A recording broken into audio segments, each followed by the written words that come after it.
श्रावण सोमवार निमित्त ठाण्यात मोठ्या प्रमाणात कोपिनेश्वर या मंदिरामध्ये मोठ्या प्रमाणात या ठिकाणी भक्तजन आलेले आहेत आणि याच ठिकाणी भली मोठी पिंड आहे। ठाणेकरांचं ग्रामस्थान म्हणून ओळखले जाणारे कोपिनेश्वर महादेव मंदिर हे गेल्या अनेक वर्षापासून प्राचीन असा इतिहास या मंदिराला आहे आणि याच ठिकाणी श्रावण सोमवार निमित्त भली मोठी रांग या ठिकाणी दर्शनासाठी लागलेली आहे। तसेच या मंदिरामध्ये देखील फुलांची सजावट करण्यात आली आहे। मोठ्या प्रमाणात फुलांची आरस या ठिकाणी सर्वांचं लक्ष वेधून घेत आहे। त्याचबरोबर भली मोठी रांग लागली, त्याचबरोबर नंदीचं देखील दर्शन या ठिकाणी घेतलं जातं। महादेवाची पिंड ही भली मोठी पिंड ही ठाण्यातली मोठी महादेवाची पिंड आहे। त्याचबरोबर नंदी देखील मोठ्या प्रमाणात या ठिकाणी दर्शनासाठी रांगेत लोक आता दर्शन घेताना दिसत आहे। त्यामुळे मोठा उत्साहाचं वातावरण या ठिकाणी आहे भक्तगणामध्ये। पाहायला गेलं तर ठाण्याचं देवस्थान मानणारं कोपिनेश्वर मंदिर या ठिकाणी पाहू शकतो। फुलांची आरस जी आहे ते पूर्ण सजवण्यात आलेली आहे आणि एक उत्साहाचं वातावरण या ठिकाणी आहे। पाहायला गेलं तर मंदिराच्या वतीने कशा प्रकारे सजावट केलेली आहे आणि मंदिरात कोणकोणते उपक्रम या ठिकाणी साकारले जाणार आहे या संदर्भातला अधिक माहितीसाठी इकडचे गुरुजी उतेकर आहेत, त्यांच्याशी बातचीत करणार आहोत। काय सांगाल, श्रावणी सोमवार निमित्त मोठा उत्साहाचं वातावरण या ठिकाणी ठाण्याचं ग्रामस्थान मानलं जातं। या ठिकाणी या वर्षीचा श्रावण महोत्सव कोपिनेश्वर मंदिरामध्ये सुरू झालेला आहे। यंदाच्या वर्षीचा हा श्रावणी सोमवारची जी पहिली जी वाडी आहे, फुलांची वाडी, ही नवनिर्वाचित निवडून आलेले आपले जे आमदार डावखरे साहेब आहेत त्यांच्यातर्फे ही वाडी आज भरवण्यात आलेली आहे।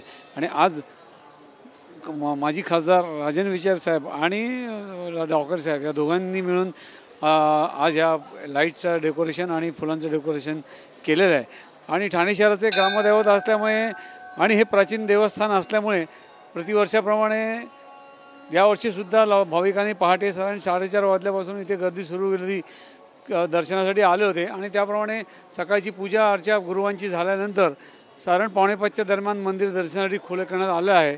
आणि त्याप्रमाणे तेव्हापासून लोकांचा दर्शनाचा ओघ चालू आहे। लोक दर्शन करायला श्रावण महिना आणि हा श्रावण महिन्याची सुरुवातच सोमवारपासून झाल्यामुळे त्याला विशेष महत्त्व आहे आणि त्यामुळे सगळे भाविक लोक आज येत आहेत।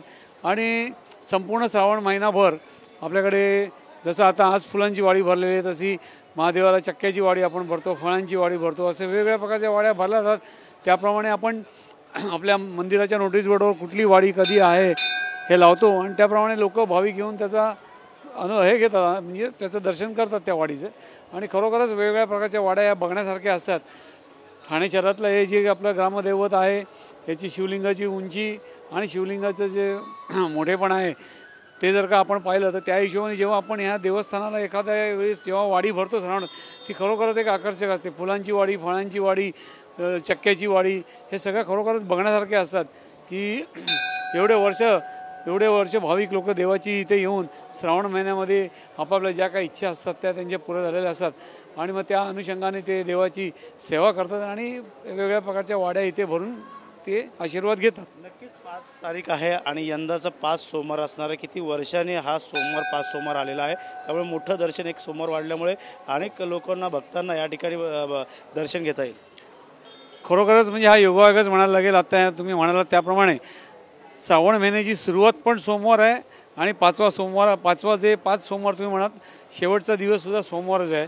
हे खरोखरच एक अद्भुत असा योगायोगच आहे असं म्हणायला लागेल। हा बरेच वर्षांनी असं हे घडत आहे की पहिलाही सोमवार आणि शेवटचाही सोमवार आणि 5 सोमवार, नाही तर नॉर्मली 4 सोमवार आले आणि पहिला आणि शेवटचा आला तरी आपण, पण यावर्षी 5 सोमवार आलेले आहेत आणि पहिला आणि 5वा सुरुवात सोमवारने होते आणि शेवट पण श्रावणी हे अमावस्या पण सोमवारीच आहे।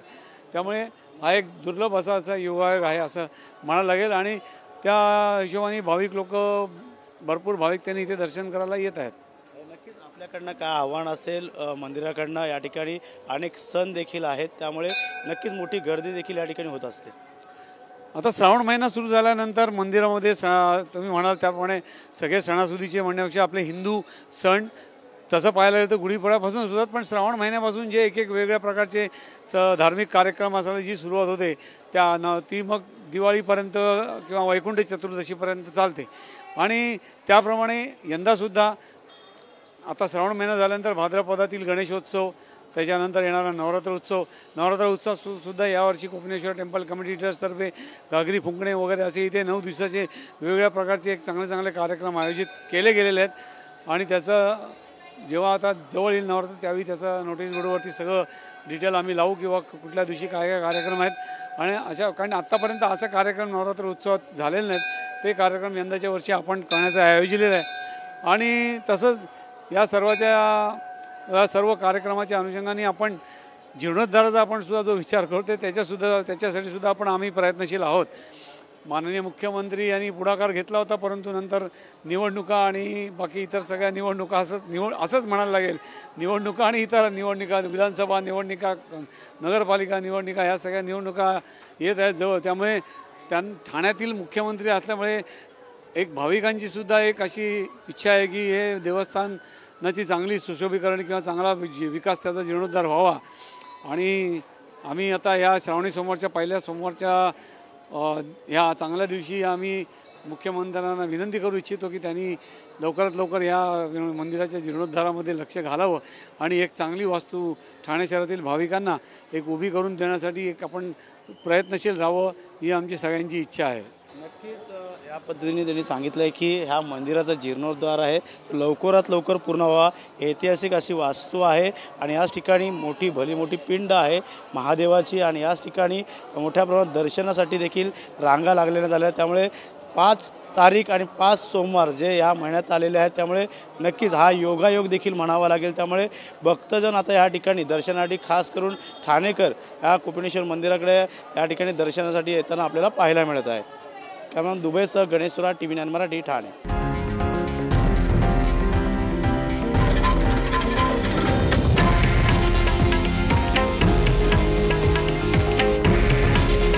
हे आहे देशातील नंबर 1 न्यूज नेटवर्क आणि आपण पाहत आहात TV9 मराठी.